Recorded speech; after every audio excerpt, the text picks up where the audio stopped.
स्नेह से दिल सब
बार बार प्रभु श्री रामचंद्र जी के चरण पड़ने लग गए।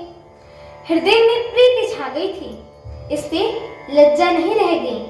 उनके स्वाभाविक स्नेह के कारण वर्णन किस तरह किया जा सकता है।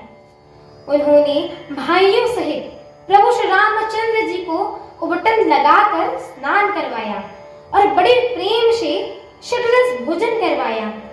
सुवसन जानकर प्रभु श्री रामचंद्र जी शील, स्नेह और संकोच भरी वाणी बोले कि महाराज, हम तो अयोध्यापुरी को चलना चाहते हैं। उन्होंने हमें विदा होने के लिए यहाँ भेजा है। हे माता, प्रसन्न मन से आज्ञा दीजिए और हमें अपने बालक जानकर सदा स्नेह बनाए रखिएगा।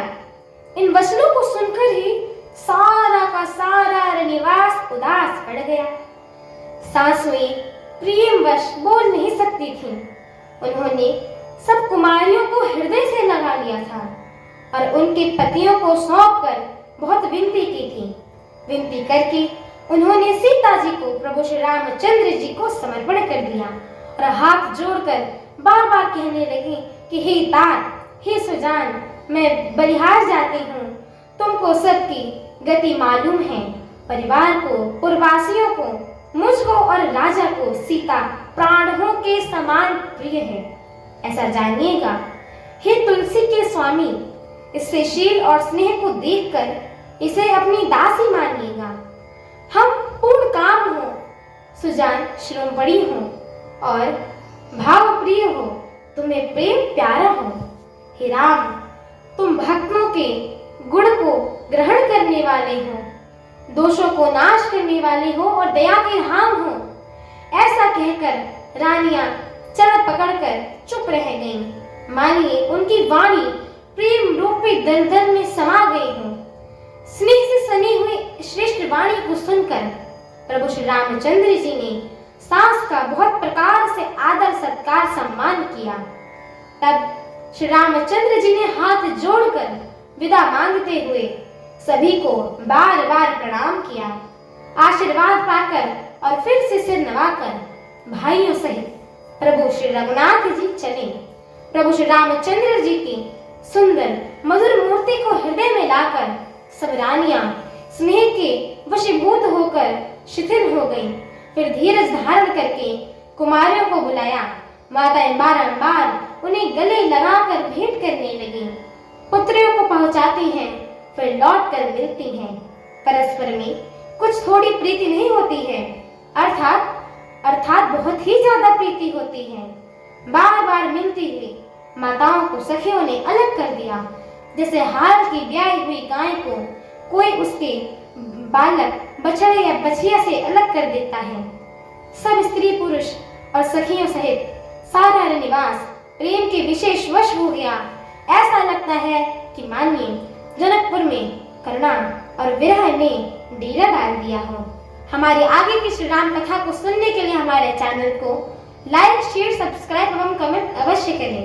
एवं आप सभी भक्तगणों से हम दोनों बहनों का एक छोटा सा निवेदन है कि कृपया आप सभी हमारे श्री रामचरितमानस जी के इस पाठ को पूरा सुना करें, क्योंकि ये जो श्री रामचरितमानस जी है ना, इनकी एक एक चौपाइयाँ, एक एक शब्द एवं एक एक अक्षर महामंत्र के समान होता है।